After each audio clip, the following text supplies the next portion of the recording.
Welcome to the Love Ultra Show on the Flavor Radio. Love Ultra Radio, the modern R&B mix show. I am the host. I am the DJ. I am Ja Prince, and we have another special guest here because we're celebrating Atlanta Jazz Festival. It's going to be at Piedmont Park. Salute to everybody, especially over there in the mayor's office, doing wonderful things. Because when they said jazz, contemporary jazz, modern jazz, where's this Afro-Caribbean new jazz that we're talking about here? We have a special guest. Who is our guest today?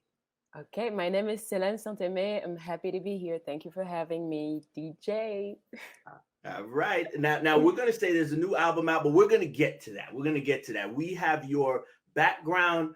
We have Martinique. We got Paris, France, and then we got New Orleans. So where are you now, Miss Selene? Right now, I'm in Martinique. I'm on a work residency.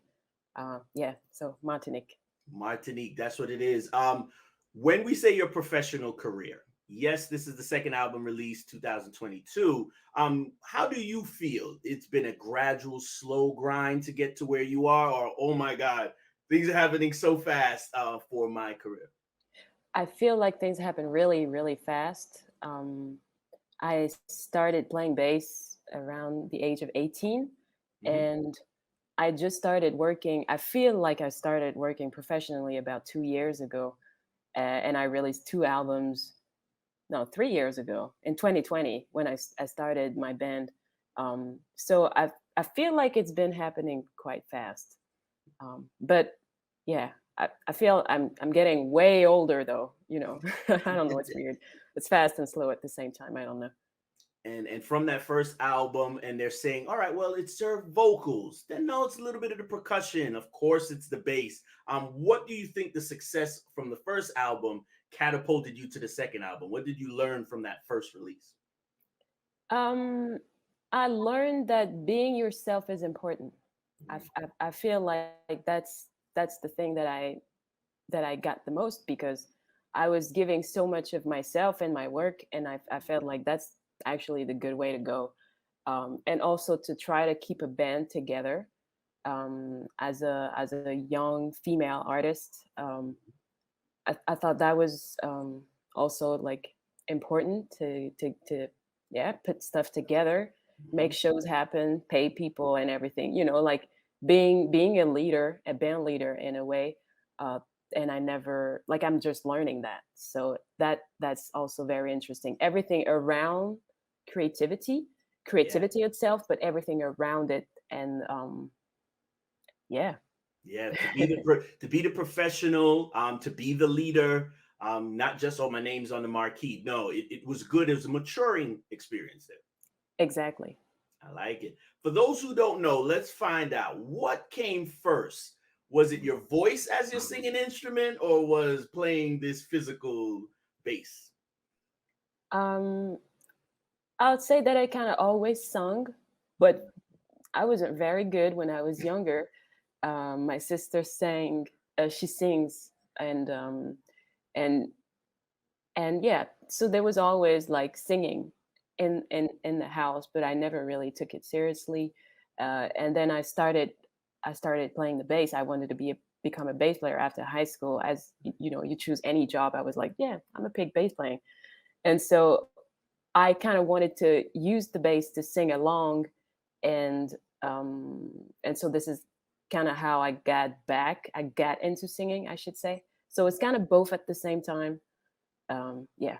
Beautiful, beautiful, beautiful. She's our guest here on Love Ultra Radio. I'm going to ask about three different words here. The first word is authentic. What does the word authentic mean to you as it relates to releasing your music? Authentic. I'll say I kind of say a little earlier. I said being yourself, being true to what you are, to who you are, and yeah, I guess that'll be it. That means a lot already. It's a lot of involvement Mhm. in being true to what you think and what you think is fair, and try to always stay connected to who you are.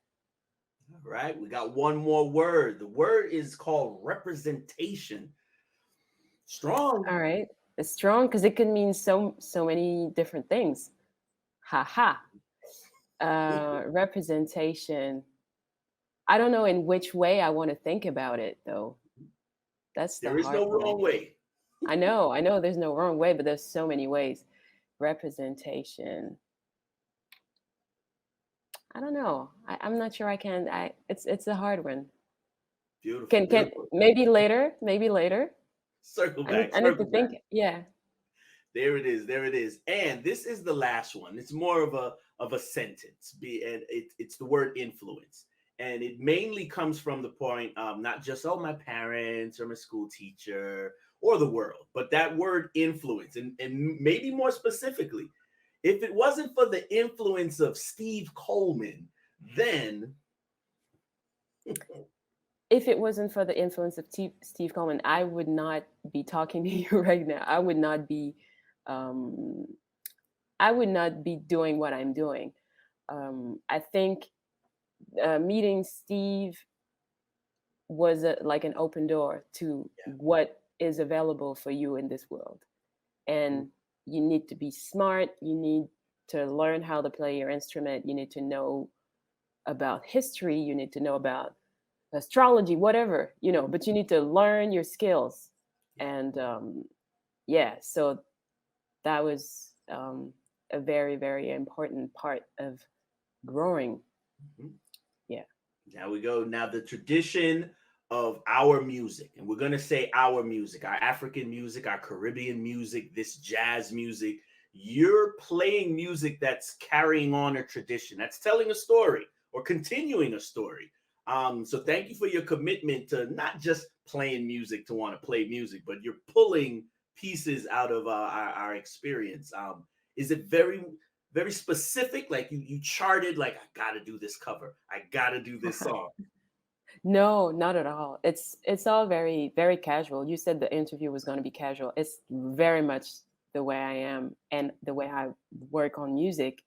It's all like, yeah, it's just it's very spiritual. It's a very spiritual practice to me because um all we you mentioned the word influence. And so to me it's all bringing all those influences out. Like putting on an album or a record to me is very like biographical. Hmm. It tells a lot about who you are. And so in my records they can be maybe a song about my grandmother Right. or something about like a little pun on word for my dad. It's a very, very personal work. And so I don't know if that answers your question. Oh, perfect, Yeah. perfect, perfect. Okay. We have a lot of people who understand that you were traveling and you made it to New Orleans. Now we're gonna say, how did you choose? Of course, you spent a little time in New York. How did you choose New Orleans as a destination, and even for education? Well, it was the best thing that could have happened to me. So I got a call from the someone who works at the Philharmonie of Paris, and he goes like, we organizing this new residency program, and with the French Ministry of Culture and Foreign Affairs. I was like, all right. It was like, we picked you as one of the first resident for the Villa Albertine. Are you available to go to New Orleans for 3 months? So I was like, that's crazy. That sounds like a joke. But so it turned out to be true. And I was invited by the consulate of France in Louisiana Hmm. and the Ministry of Culture, whatever. So they have this huge residency program called the Villa Albertine. And so I basically was in New Orleans for 3 months studying whatever I wanted. And I decided to study and continue my studies on Caribbean music. I mean, not Caribbean music, but Hmm. like music from the diaspora, Hmm. and with a specific input on focus on the Caribbean. Hmm. And so the name of my residency was Héritage, in Creole, heritage. Okay. New Orleans, Caribbean, and African American music. And so Mm, I was studying um, the links between New Orleans and the rest of the Caribbeans, and Creole, what Creole means in Louisiana, what it means in the French Caribbean, where I'm from. So it's been very, very interesting, and I'm still going there back and forth as much as I can because I've never been to any place like New Orleans. yeah, you got to speak on it because again, we have the visions, and of course, social media is telling us all about Fat Tuesday, the Super Sunday, and it was like, hold on, is that jazz? Yes, it's live music jazz. So, tell us about any little experience that you had, just walking the streets with loud, just like a carnival, music playing from great musicians. Yeah, I mean, every interaction in New Orleans is a gift, is a precious Mm, gift. Um, I've never felt this anywhere else. And the music, the level of the music, the history is to me very, very deep. mhm. And Congo Square and the gatherings on Sundays, Yes. everyone playing drums. I don't know. There's something very special and spiritual about this place. And I also love to learn about the history. And I'm from France and French Caribbean. France colonized All right. Louisiana. Later on, sold Louisiana to get funds, enough funds to finance the war Mhm. to Haiti. And so all these connections are interesting. It's a terrible history, but it makes things so complicated Mhm. and tied to one another. So Yes. at first I showed up to New Orleans, and I see people speaking Creole. I'm like, what's going on? I was not really aware of that. I kind of heard about it, but I was like, I can understand what you're saying. Like, how Yeah. crazy is that? you know so learning about all of that, and yeah, it's just fascinating. It's fascinating. Beautiful, beautiful. Like you said, it's all a learning experience, and anywhere we travel in the world, at any period that yeah, you can be inspired by the inhabitants there. We have a lot of young people. There's a lot of moms and dads that are in their car listening to podcasts nowadays, and they're saying, "Well, let's get to jazz." And then you might hear a young person say, "Well, jazz is always sad, and it's all about Oh, someone's really? personal experience." And it's like, no, there's uplifting, fun, playful jazz. Where do you see yourself in the music that you put? It is the entire spectrum on your album. mm. um i don't really I don't really see myself anywhere in particular. I Mm-hmm. don't know. I'm just doing whatever I feel like putting out. Um, I am very tied into traditional music, especially in Martinique. I'm right now working on I'm building a new traditional repertoire for Martinique. And Serious. so, Mm-hmm. yeah, it is kind of serious. So we're building new rhythms. I'm only a singer on that project, but building new rhythms, new chants, new claves and everything, and just like keep bringing to the table something like fresh. And so I'm really into traditional music. That's what I mostly listen to. I listen to a lot of music, trying to stay open to what's happening, and also all the music from the African American tradition. So Yes. yeah. The African American experience, very complex, very, very diverse. Yeah, Did you not very love diverse. it? You have an album, 2022, Puto Metan. Yeah. 11 tracks, a lot of complex music in there, but it's so enjoyable at times. So enjoyable at times. Tell us about working on that project with the intent to release it, and then now to be invited to perform featuring on the Atlanta Jazz Festival. How was it? Oh, I just made an album, it's my personal experience, but now it allows me to travel and feature on some large stages. hmm To me, it's incredible to be even on the to be even playing at Atlanta Jazz Festival.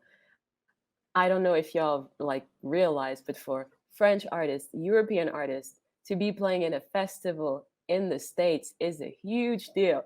I was so thrilled when I learned about that because it's rare that things travel this way.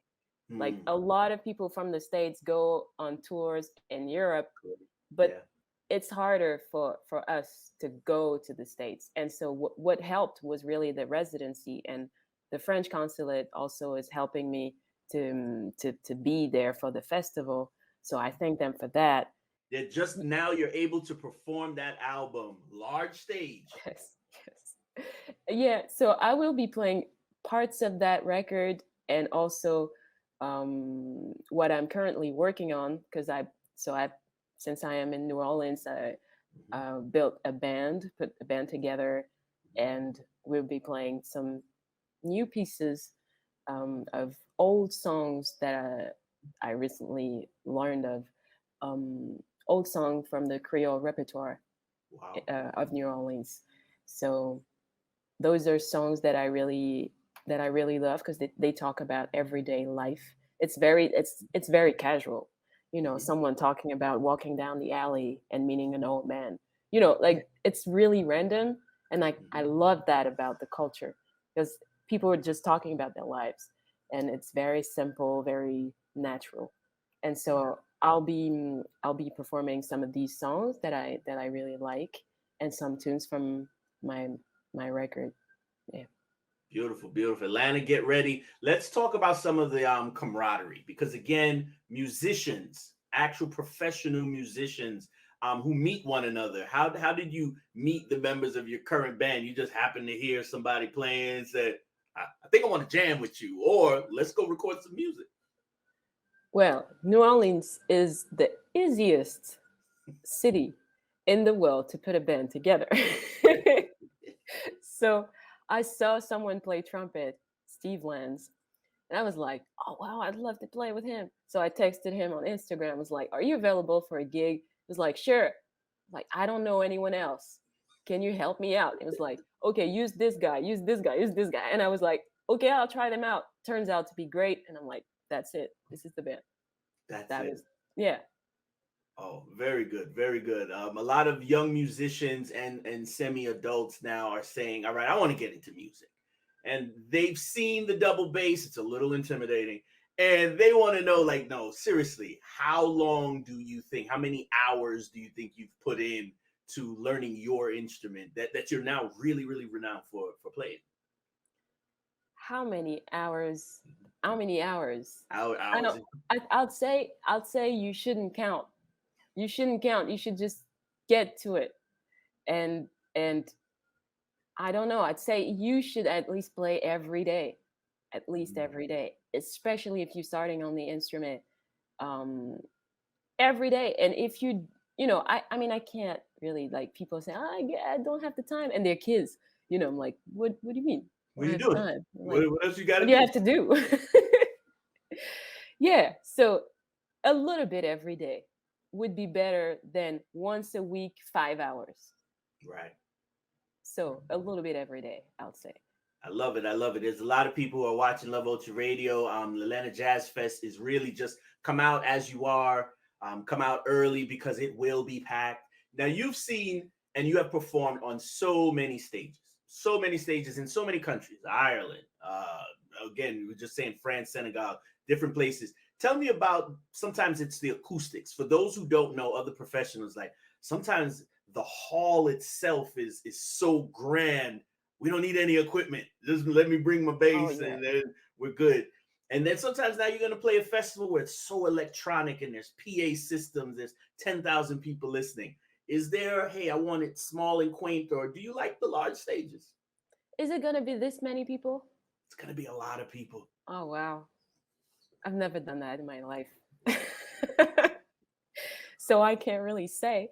But no, but I'm I play bass. I like the the sound of the wood, and so I Mm, love acoustic concerts. I love them. Uh, but I feel like sometimes, like a big festival, I think it'll do it. Yeah. Yeah, it will translate. It will definitely translate. There's a lot of people again. They're going to hear Martinique. There's some people googling right now Martinique. All right, I heard about it. Heard about going to the fort. All right, when we're going to travel after experiencing you at the Atlanta Jazz Festival, and we're going to go to Martinique. Where should we go? And don't give me the Google answer. Give me the when we know our jazz professionals. Where should we go to even listen music when we visit Martinique? Okay, I'd say probably the best time to visit will be in December, the end of November, December, because there's a jazz festival. And then you should just get a car. Unfortunately, you cannot do nothing without a car in Martinique because it's a small island. Get a Yeah, car and just drive around because it's pretty, it's beautiful. Eat food, don't get bitten by mosquitoes. no. That's yeah, and listen to music. We got compa, we got zouk, we got belay. Oh, I should say, you go to the jazz festival, you do the blah blah blah, but then on either a Friday or Sunday, Saturday, Friday or Saturday, Mhm.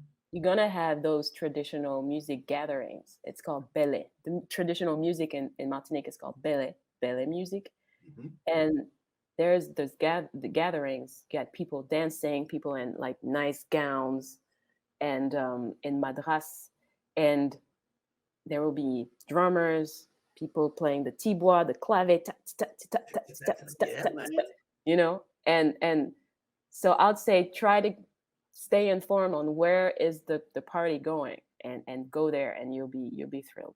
You'll be thrilled. Thank you. Thank you. Thank you. We only have it for a couple of more minutes here, two or three more questions. We know you love your double bass instrument. Does he or she have a name? What do you call your instrument? I used to have one and her name was Giselle, and the new one. I mean, the new one. We've been friends for quite some time, but I actually don't have a name for Okay, okay. When you get to Atlanta, we're gonna give you an Atlanta name. We're gonna give you a her. Southern Atlanta name at the Atlanta Jazz Festival. And we know the same thing. We see the way musicians, hey, you got to pack it very nicely for the trips. Store it away, very, very protective. It is your baby. You've never dropped your baby. So Mm-mm. salute to you again for being a very professional musician. And tell us about the album. Like when someone says, I want to stream the album, if I heard one of the songs on the album, where can we find your album? Most recent. So you can find both of my recordings on all platforms: Spotify, Deezer, whatever, Apple Music, Bandcamp, and I'll be bringing some vinyls and CDs over to the jazz festival at Atlanta Jazz Festival, because I don't think, yeah, maybe you can find some of my music in some like music stores, but I doubt it is really like wildly available in stores, any stores. So I'll bring some with me, but you can find it, just Google, go on Spotify and support the music. That's right. Support the soul. That's something we say right here. Love Ultra Radio. One more question. Definitely thank you for taking out the time. And yes, when you get to Atlanta, I hope the council gives you a couple more days to visit and to tour, walk on the Beltline. I don't know if you're vegan, but get some lemon pepper wings here in Atlanta. Okay. Okay. See the Martin Luther King Jr. historical site. And definitely stop by, as you were saying, maybe some community radio stations, some college radio stations. Some young people need to see good young faces playing jazz music. Wow. I mean, I'll be in Atlanta for a couple days, so I want to do all those things. Yeah. Yeah, for sure. That's what it is. Atlanta Jazz Festival. She's going to be on day number 2, which happens to be the Sunday, Memorial Weekend. It's a very good tradition here in Atlanta. Yes, it will be filled with people from early at Piedmont Park. It's a beautiful location, very professional sound. They will get your sound sounding right Wow. immediately. And right before we let you move forward, we always ask one question. There's Mm. things that you like, but there's probably really one thing that you love. What is it that you love, Ultra? What do you love, Ultra? Why do I love Ultra? Hmm. I mean, I'd say there's many things, but I'll say the first thing that came to mind was family. My family. There is no wrong answer. That's beautiful, beautiful, beautiful.